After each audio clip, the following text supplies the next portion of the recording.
Bonsoir et bienvenue. En 7 ans de mise en œuvre, il a changé le visage de nombre de zones de l'intérieur du pays. Dans ces contrées, comme vous le savez, l'accès à certains services sociaux de base relevait presque du luxe avant l'arrivée du programme. Aujourd'hui, ces services sont une réalité, comme ici dans le PACA, où des postes de santé vont être bientôt réceptionnés. Papa Bounatiao a visité le chantier en compagnie du coordonnateur national du PUDC.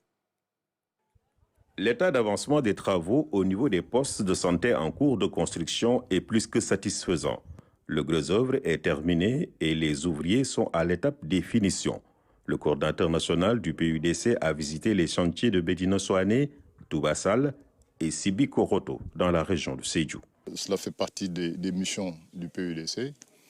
Le chef de l'État, son Excellence M. Macky Sall, nous avait demandé, en débutant la phase 2, de mettre dans nos objectifs la construction de 300 postes de santé. Nous sommes satisfaits grosso modo de ce que cette entreprise fait. Les seules contreparties que nous voulons, c'est la performance et la qualité. On est largement satisfaits et nous l'encourageons à ce qu'elle performe, entreprise comme Mission Control, à ce qu'elle performe davantage pour que nous puissions livrer ces infrastructures dans les meilleurs délais. Le programme d'urgence de développement communautaire va réaliser au total 10 postes de santé dans la région de Sédhiou pour renforcer la carte sanitaire au grand bonheur des populations. Le poste de santé est d'une grande utilité. Pour nous soigner, nous allions jusqu'à Massassoum, Sédhiou ou même Ziguinchor. C'est très difficile. Nous sommes très contents. Ces infrastructures sont construites dans le respect strict des normes de qualité et elles seront dotées de toutes les commodités. Les localisations de ces différents postes de santé émanent de la carte sanitaire. Donc on travaille en parfaite intelligence avec les services du ministère de la Santé. On n'est pas loin du compte, sachant que d'ici 1 mois et demi, l'entreprise va nous livrer l'infrastructure entière. Pas encore équipée, parce que pour l'équipement, c'est une autre entreprise. Donc, grosso modo, sentiment mitigé, mais je pense que pour le cadre du contrat, 1 mois et demi, l'entreprise sera à même de terminer les travaux à notre grande satisfaction. Les travaux sont exécutés avec une grande diligence. C'est que pour le PUDC, il faut toujours aller vite et bien dans tous les projets, car il s'agit après tout du bien-être des populations du monde rural. Le bien-être des populations du monde rural, vous l'aurez compris, nous parlons ce soir donc du PUDC, le programme d'urgence de développement communautaire avec notre invité Cheikh Diop. Bonsoir. Bonsoir Ousmane. Oui, vous êtes le coordinateur national du PUDC, pierre angulaire de l'axe 2 du plan Sénégal émergent. Ce que vous avez fait dans ce village-là illustre bien ce qui a été fait sur l'ensemble du territoire national. Effectivement, permettez-moi d'abord de saluer vos téléspectateurs. Nous étions à Sédhiou la semaine passée pour visiter toutes ces infrastructures que nous sommes en train de faire pour le bien-être des populations. Vous l'avez dit tout à l'heure, les postes de santé concourent à l'amélioration de l'accès à la santé pour ces populations du monde rural qui ne disposaient pas de cette infrastructure. Comme je l'ai dit tout à l'heure, nous travaillons avec le ministère de la Santé. C'est ce ministère qui nous indique les points, en tout cas les villages où nous devons construire ces infrastructures très importantes parce que tout simplement, ça répond à la volonté du gouvernement, de son Excellence, Monsieur le Président de la République, Macky Sall, à vraiment faciliter l'accès aux soins de santé à ces populations qui ont longtemps attendu. Ouais. Absolument. En tout cas, de l'avis de beaucoup d'observateurs, il est considéré comme un outil très précieux de rétablissement de l'équilibre social dans le pays de manière générale, avec la mise en place, on l'a dit, de beaucoup d'infrastructures sociales et économiques. 7 ans après sa mise en œuvre, est-ce qu'on peut être fondé à affirmer que c'est, oui, un outil de rétablissement de l'équilibre social? Oui, parce qu'on est parti du constat selon lequel on a tous noté un déséquilibre entre le milieu rural et les centres urbains. On a vu que depuis les indépendances, l'essentiel des investissements des infrastructures était concentré en milieu urbain. C'est vrai, il y a eu des efforts qui ont été consentis, mais suite à ces tournées entre 2009 et 2012, le président de la République s'est rendu compte des énormités, des énormes disparités. Les déséquilibres sociales qu'il y avait. Et c'est ce qui a amené le programme en 2015. Mais il faut dire que nous avons commencé à le planifier en 2014, en septembre 2014 plus précisément. Ce n'est qu'en 2015 que nous avons démarré l'exécution. Déséquilibre en matière d'accès à l'eau, l'électricité, déséquilibre sur les infrastructures de désenclavement, sur les équipements pour alléger les travaux des femmes en milieu rural. Donc, somme toute, c'est vraiment un ensemble de déséquilibres que le programme vient adresser correctement. On a fait des pas, mais le chemin reste quand même assez long parce que tout simplement, les besoins sont énormes. Ouais. Nous avons débuté en 2015, ça fait maintenant, je pense, 8 ans à peu près, dans la 9e année. Beaucoup de réalisations, c'est vrai, mais la demande est encore très forte. On verra ça. En tout cas, à ses débuts, c'était enfin, vous étiez avec le PNUD en termes de partenariat. Aujourd'hui, il semble que dans la mise en œuvre de la 2e génération, vous avez repris votre propre souveraineté. C'est un signe de maturité ou... Oui, mais nous avions déjà notre souveraineté, parce qu'en sens que nous avions les ressources et nous les avions confiées au PNUD. Hein.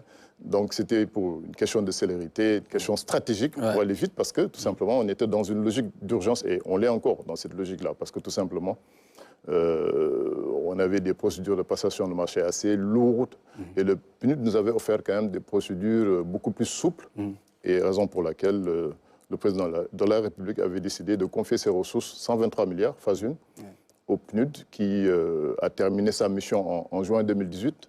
Et nous avons repris le programme entièrement.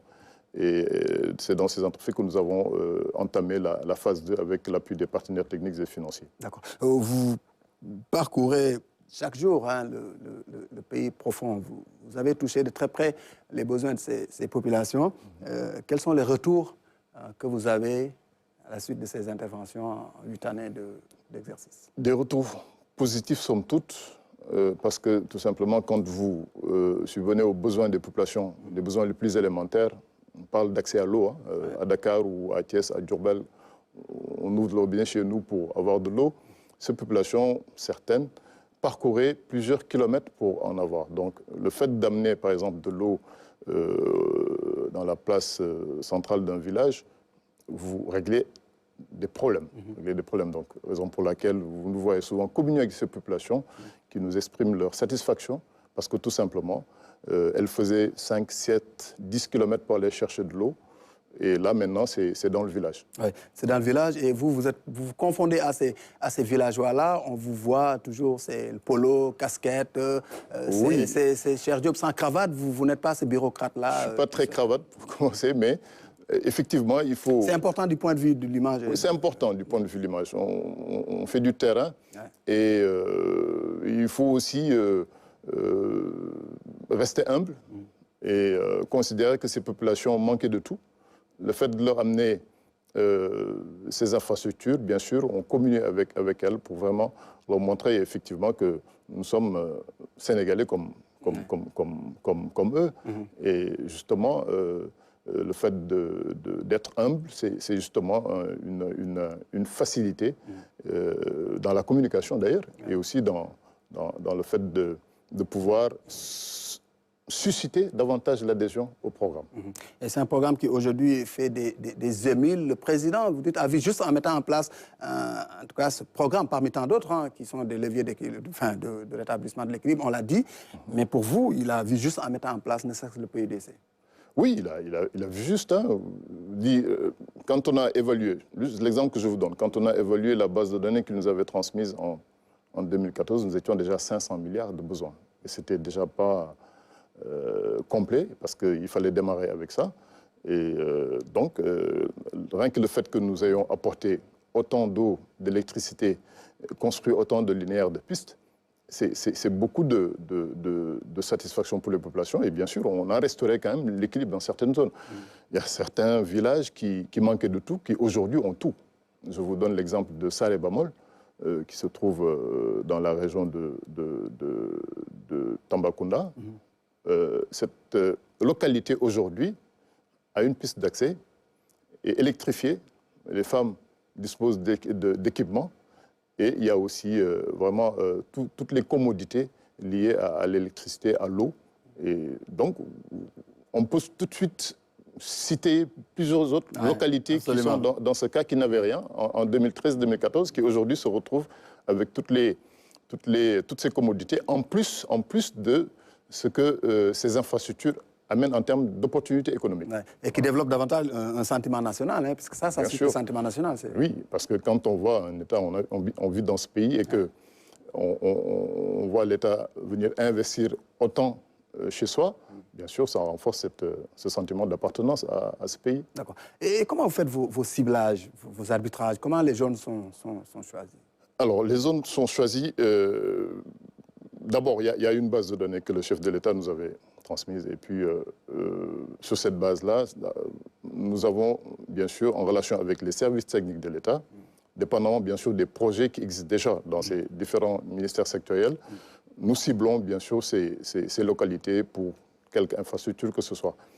Et chemin faisant, nous avons travaillé aussi avec l'administration territoriale, les collectivités territoriales pour finir, pour optimiser les interventions, bien sûr en tenant toujours compte de l'intervention des ministères sectoriels, que ce soit le ministère en charge de l'énergie, celui en charge de l'eau ou des infrastructures. Donc, ce ciblage, il est aussi fait de manière participative et inclusive parce que tout simplement,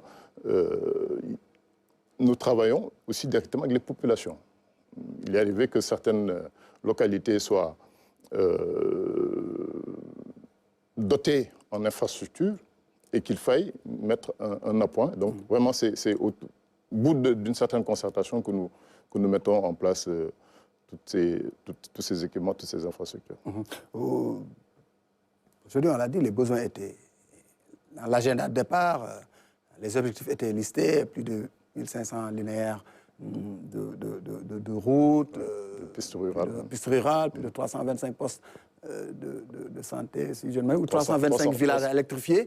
Quelle est aujourd'hui la cartographie générale de vos interventions? Alors, d'abord, au plan géographique, au plan du territoire, nous intervenons dans toutes les régions, excepté Dakar. Parce que Dakar est dans la zone urbaine. Et avec un focus dans les régions limitrophes. Quand je parle des régions limitrophes, c'est vraiment les régions qui se trouvent aux confins de Casamance, par exemple, les 3 régions, Ziguinchor, Kolda et Sédhiou, et bien sûr Saint-Louis, Matam, et Kédougou et Tambacounda. Donc ce sont des régions où, quand vous regardez, par exemple, la carte du réseau interconnecté de Sénélec, vous vous rendez compte que ces régions sont très peu servies en électricité. Raison pour laquelle le président de la République nous a demandé de privilégier la construction de dorsales électriques en relation, bien sûr, avec le plan directeur de Sénélec. Donc, nous avons travaillé en première phase comme en phase 2 sur la construction de ces dorsales, avec, bien sûr, son lot de villages polarisés que nous devons électrifier. Alors, on est un peu partout donc, sur le territoire. Bien sûr, en zone rurale, il y a Promoville qui intervient dans les villes secondaires, Puma qui intervient dans les territoires frontaliers. Nous travaillons aussi dans les territoires frontaliers en relation, bien sûr, avec Puma. On est complémentaires. Donc, vraiment, on est un peu partout dans le territoire national, raison pour laquelle nous faisons plusieurs centaines de kilomètres par mois pour aller suivre nos travaux, avoir des réunions avec les populations et bien sûr mettre en service toutes ces infrastructures. Vous l'avez dit tantôt, les besoins sont là, elles s'expriment au quotidien, au fil des rencontres et des contacts. Oui. Mais est-ce que les moyens dont dispose le PUDC vous permettent aujourd'hui de réaliser un peu ces ambitions-là? Oui, certaines ambitions sont réalisées. On a des moyens. Je vous disais tout à l'heure que pour la première phase, nous avions un budget de 123 milliards. Et deuxième qui phase, est monté crescendo après. Monté crescendo. Ouais. Deuxième phase, 300 milliards, avec le concours des partenaires techniques et financiers, en l'occurrence la Banque islamique de développement, la Banque africaine de développement et le Fonds saoudien. Et tout dernièrement, le projet de dernière génération consistant à électrifier 2000 villages, à peu près 168 milliards. 300 milliards qui nous étaient fixés dans la première opération de levée de financement de la phase 2. Et nous sommes à peu près à un peu plus de 250 milliards. Pour dire que phase 1, on a atteint les objectifs en termes de mobilisation de financement et de travaux correspondants. En phase 2, on n'est pas encore loin de l'objectif. Et aujourd'hui, tous ces projets que je viens de citer sont en cours d'exécution. Et cela suscite plus d'ambition, plus de demandes. Chaque jour que Dieu fait, on reçoit des demandes de forage. Ça veut dire que les perspectives sont beaucoup plus vastes que ça. Sont beaucoup plus vastes. Et je pense que le président de la République nous a demandé de continuer à élaborer des requêtes de financement en relation avec la tutelle financière et la tutelle de la coopération. Et d'ailleurs, avec le nouveau ministre de la Coopération, nous avons échangé il y a 2 jours pour voir la possibilité. De toute façon, vous êtes une bonne signature, hein. Je crois. Il n'y aura pas de problème pour mobiliser, en tout cas, tous ces fonds-là. Effectivement, parce que ce programme-là, il reste un marqueur du passage du président à la tête de l'État. Il a donné le tempo en mobilisant sur ressources propres 123 milliards en phase 1. Ouais. Les bailleurs sont venus, ont vu l'exemple donné par le Sénégal. Et donc là, on est en train de travailler à achever les projets de la première opération de financement de la phase 2. Et je suis sûr que les partenaires traditionnels du Sénégal ne manqueront pas de rallonger les budgets pour que nous puissions satisfaire davantage les besoins et justement atteindre ces ambitions-là. Mais l'État intervient quand même pour plus de la moitié de ce budget-là. Oui, on peut même dire que c'est un budget de l'État parce que la banque, la BID, FSD, ce sont des prêts, c'est de l'argent qui est prêté au Sénégal. Ce sont des partenaires techniques et financiers et effectivement, nous comptons sur cela pour vraiment atteindre ces objectifs. Ouais. Vous êtes né, enfin, disons, le PUDC est né dans un contexte très particulier. Hein. On dit dans le texte qui présente un peu le projet, il y avait l'exode rural, il y avait ces besoins un peu de création de chaînes de valeur en milieu rural. Est-ce qu'aujourd'hui, au regard de ce que vous avez fait, vous avez calculé l'impact réel que ces projets-là ont eu dans ces milieux? Est-ce que ça a permis de freiner l'exode en tant soit peu? Oui, dans certaines contrées, oui, je peux dire oui. Mais on est en train de poursuivre l'exercice d'évaluation. Nombre d'emplois créés, rien que pour ça, on est à peu près à 26 000 emplois depuis le début. C'est quelque chose. Et une bonne partie, ce sont des emplois permanents. Et bien sûr, il va falloir davantage travailler au-delà des infrastructures, parce que nous avons aussi des volets beaucoup plus soft, entre parenthèses, oui, chaînes de valeur agricole. Et justement, ce sont ces volets qui permettront de donner du travail, de créer des opportunités d'emploi à ces populations qui faute d'occupation en milieu rural, évidemment, viennent en milieu urbain, bien sûr, avec tout le lot de conséquences et de désagréments que ça a pour ces populations-là. Ouais. Le PSE, à l'horizon 2035, c'est un objectif, hein? L'émergence. Est-ce que vous êtes dans la cadence de cet agenda de transformation sociale? Est-ce que vous êtes dans le rythme? Effectivement, parce que moi je dis il ne peut y avoir d'émergence si nous laissons ces contrées rurales entièrement pauvres, dépourvues de toute infrastructure. Pour moi, ce que je dis, il faut régler les problèmes de première génération, c'est accéder à l'eau, à l'énergie, désenclaver les terroirs, donner plus d'équipements, moderniser le travail de la femme en milieu rural. Et après viendra bien sûr toute cette opportunité que nous pourrons créer autour de ces infrastructures pour que justement ces populations participent à l'effort d'émergence. C'est important. Et je crois qu'effectivement, nous sommes dans la cadence, parce que tout simplement, je peux considérer que pour moteur de développement, l'électricité joue son rôle. Aujourd'hui, vous verrez sur le bilan, on est à peu près à un peu plus de 800 villages électrifiés pour quelques 700 000 personnes qui n'avaient pas accès à l'électricité, qui l'ont maintenant. Alors, imaginez ce que ça peut créer comme opportunité d'emploi, d'auto-emploi. Tous les métiers qui tournent autour de l'électricité, désormais, sont créés en milieu rural. Donc, c'est permettre à toute cette couche de population de sortir de ces difficultés, de trouver de l'emploi en milieu rural, d'y rester et de pouvoir générer des revenus sur place. Générer des revenus, on voit la face la plus visible de vos actions reste l'adduction d'eau, les pistes, l'électricité. Mais dans l'agenda, quand même, il y a tout cet accompagnement hein, pour une création, on l'a dit, de chaînes de valeur. On peut capitaliser ces investissements-là. Est-ce qu'en plus d'avoir mis l'eau, l'électricité ou bien la route, est-ce que derrière, vous intervenez dans la mise en œuvre d'une chaîne de valeur dans ces milieux? Oui, c'est la finalité même. Hein, parce qu'en phase 1, il est vrai que nous avons mis l'accent sur les infrastructures. En phase 2 aussi, mais dans la phase 2, la particularité, c'est que nous avons dit, effectivement, en plus de régler les problèmes de première génération, comme je l'ai dit, il faudrait créer des chaînes de valeur hein, porteuses de revenus, de valeur ajoutée qui demeurent en milieu rural. Raison pour laquelle, promouvoir l'entrepreneuriat local. Promouvoir l'entrepreneuriat local. Raison pour laquelle nous avons identifié pas mal de chaînes de valeur. Nous sommes en train d'y travailler. Par exemple, à Soko, nous allons développer toute une chaîne de valeur sur la noix de cajou. Ailleurs, nous allons sur l'arachide. Par exemple, à Kédougou, c'est sur le fognon. Donc vraiment, ce sont des chaînes de valeur clés sur lesquelles nous allons travailler pour vraiment en faire des projets pilotes afin que justement nous puissions les démultiplier après. Comment les démultiplier? Nous avons pu, avec le financement de la BAD, mobiliser une bonne enveloppe d'1 milliard.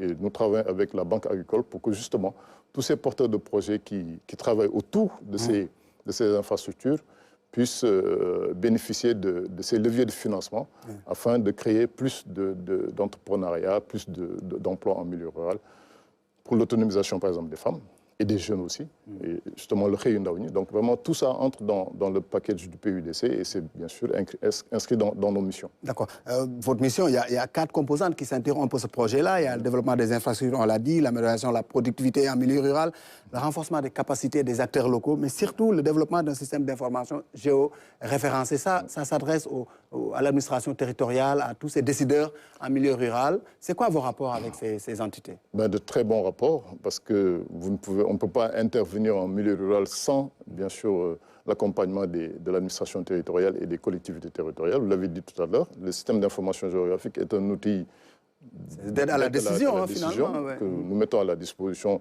non seulement des partenaires techniques, tels que les ministères sectoriels, mais aussi les collectivités territoriales et aussi l'administration territoriale au niveau de la région, du département et de l'arrondissement. Donc vraiment, ce sont des outils qui sont à la pointe, qui nous permettent de géoréférencer toutes nos activités et de donner vraiment des informations vérifiées, réelles, justement, à tous ces décideurs locaux.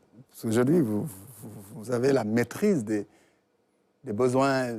L'État central doit avoir de problèmes pour un peu cibler ou décider de certaines politiques publiques. Oui, on a la maîtrise, je peux dire qu'on a la maîtrise, on connaît exactement tous les besoins, on les a tous cartographiés et justement on a une très bonne cartographie de tous ces besoins, que ce soit en eau, en électricité, tout ce qui est piste de développement.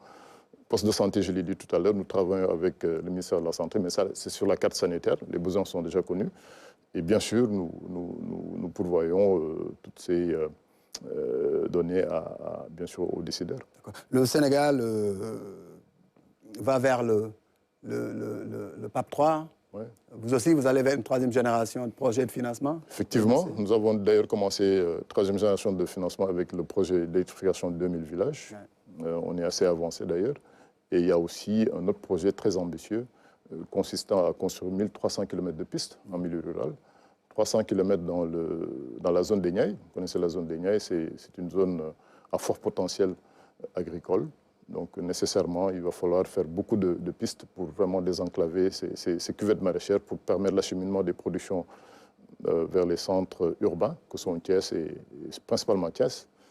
Et nous avons aussi 500 km dans la vallée du fleuve Sénégal pour vraiment désenclaver aussi toutes ces zones de production. Importante zone de production risicole, d'oignons, de tomates, et aussi 500 km dans le bassin agricole. Ce que j'appelle le bassin agricole, c'est ce qu'on appelait le bassin arachidier. Du fait de la diversité des cultures, on a effectivement des besoins énormes qui sont déjà exprimés, que nous avons cartographiés. Et il y a réellement un besoin de construire ces 1300 km de pistes. Et je pense que bien sûr, dans le prochain PAP, une attention particulière lui sera portée. Et une attention aussi sur le volet sanitaire, hein, les postes de santé, ça, vous allez... Oui, ça parce fait partie de vos perspectives aussi. Oui, ça fait partie des perspectives. 300 postes de santé, on est à peu près à une 60aine avec les financements que nous avons obtenus.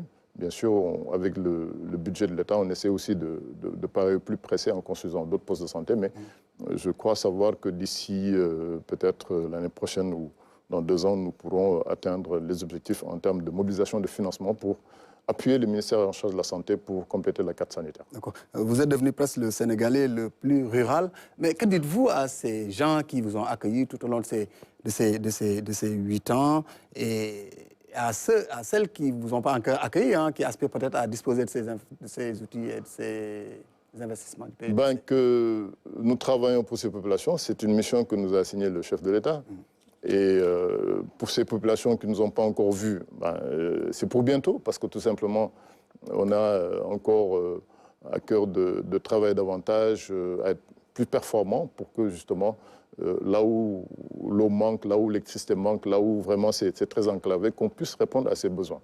Voilà. Je vous remercie. Merci. Cheikh Diop, coordonnateur national du PUDC, le programme d'urgence de développement communautaire. Le point ce soir est fini. Rendez-vous mercredi prochain pour d'autres questions d'actualité.